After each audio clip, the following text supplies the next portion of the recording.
Hello everyone, it's time for another late review. This time it's for The Blood on Satan's Claw.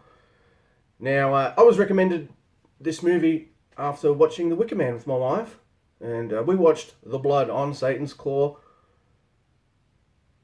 And I kind of wish it wasn't a matter of, well, if you like this movie, you'll probably like this. Because we brought with us some expectations, and maybe they were a little too high. Especially since The Wicker Man is such a fan-fucking-tastic movie. So I had high expectations for this one. So did my wife. The music, whilst good, nowhere near as good as The Wicker Man. I'm sorry, but these comparisons are going to be awful, aren't they? Look, there are some good performances in this flick. And before I get into that, here's what the movie's about. Alright, so it's set a few hundred years ago.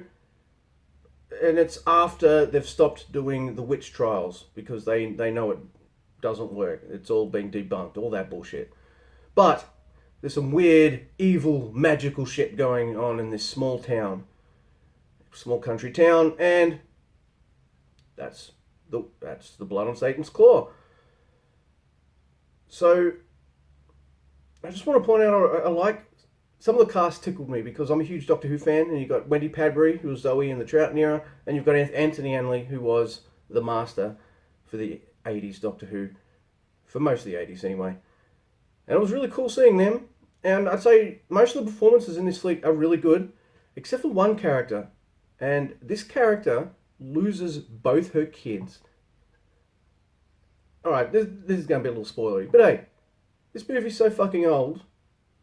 It's your fault you haven't seen it yet. So, this woman loses her two kids due to nefarious evil means. And man, her emotions, her behavior and demeanor aren't really that good. So, apart from her, the performances in this film are actually pretty solid. They're actually really good. Now, there are a few problems I have with this flick. It's a solid film, don't get me wrong, I'm not here to shit on it, but there's a few things. One is, alright, some of this looks a little Doctor Who in budget, meaning it looks kind of cheap. Now there's this one scene where some woman's got this skin thing on her leg, and it's kind of evil and taking her over, and so they get a doctor in to take that bit of skin off. And when they zoom in on it, you can tell it's something glued on, and this guy's just cutting under the glue and all that kind of stuff. So I reckon in that scene, rather than actually show that, which looked kind of, just show the actress's face, her screaming in pain as this gets cut off, or concentrate on that part, or concentrate on her being held down because she's thrashing, she's getting fucking bit of skin cut off, all that kind of shit. That would have looked a lot better. It's pretty well shot, though there are some really shitty shaky cam moments when you see a POV shot of someone running, and it's like this, the camera's like this, and you can't fucking see anything. I don't know about you, but when I'm running, I can see, and my vision's not fucking bouncing around. So the camera could have just been from her perspective, not bouncing around, but showing slight movement. That always annoys me. I've never really liked shaky cam. Movies also light on explanations, and there's some frustration here because, alright, when they find out something is wrong in the town, this guy who's the judge, and kind of like the lord or whatever who's in charge of the town, he fucks off to go do research. You never find out really what he discovers, how it's useful, what he'll bring to the table when he comes back. And then when he comes back, eventually to vanquish the evil shit, he's got this fucking sword that probably means something, and you're never sure what. And the ending of this flick, very unsatisfying. It kind of ends, and you're just kind of left with no answers, no explanation. And it's not done in such a way that, oh, look, you don't need to be explained. You're supposed to kind of like sit there and think about it, and all the things were left laying there. No, not really. Instead of showing like the judge's journey or anything like that. It focuses more on the town. So he fucks off, and then it stays in the town where the young people, and there's some old people in the group who are following this evil path and all the fucking evil shenanigans they're doing. It's solidly acted. It's kind of well presented, but then, like, towards the end of the movie, the judge comes back, and you're like, oh yeah, him. And he comes in and saves the day, and the movie over, and you're like, wait, what? That's it? Okay. And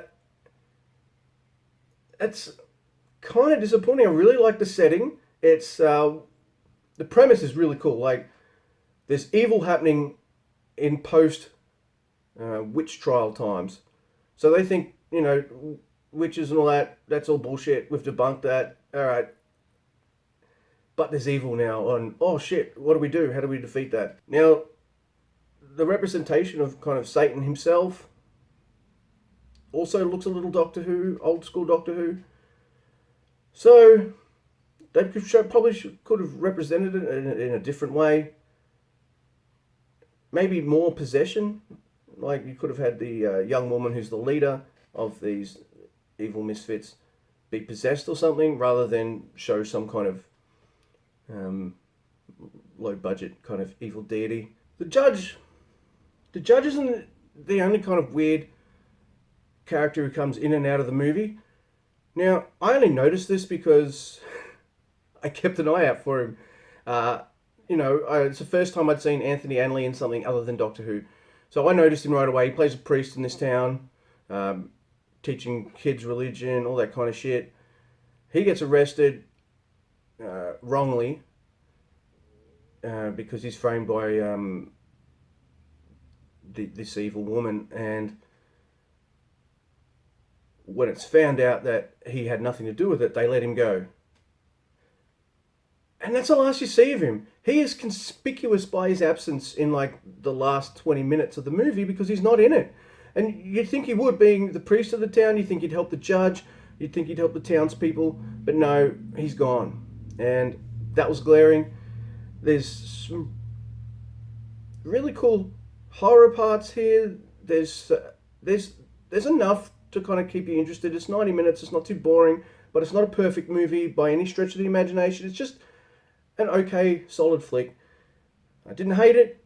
I didn't love it either. But if you're curious about these sorts of things, check it out. If you like The Wicker Man, you might like parts of this. I don't think if you love that, you'll love this. I also think if you're a Doctor Who nut like I am, you might be curious to see Wendy Pabry and Anthony Anley in something else. But at the end of the day, I am giving The Blood on Satan's Claw a 6 out of 10. It's fine. It's watchable. It's not boring, but it's not that memorable. And I think in this day and age, if it didn't have those Doctor Who actors in it, maybe it still wouldn't be as fondly remembered. I'm not too sure. But, yeah. Alright, so I've got some ideas for some late movie reviews coming up. So if you've got recommendations, I may take them into account. I might not.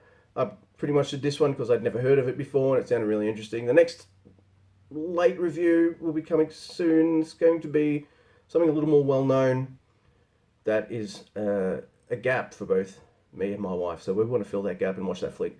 I'm not going to tell you what it is. You'll see it when the video comes up. Anyway, thank you everyone who's been watching these. Like, dislike, subscribe, follow me on Twitter, all that kind of jazz. I'll see you next time. Thank you.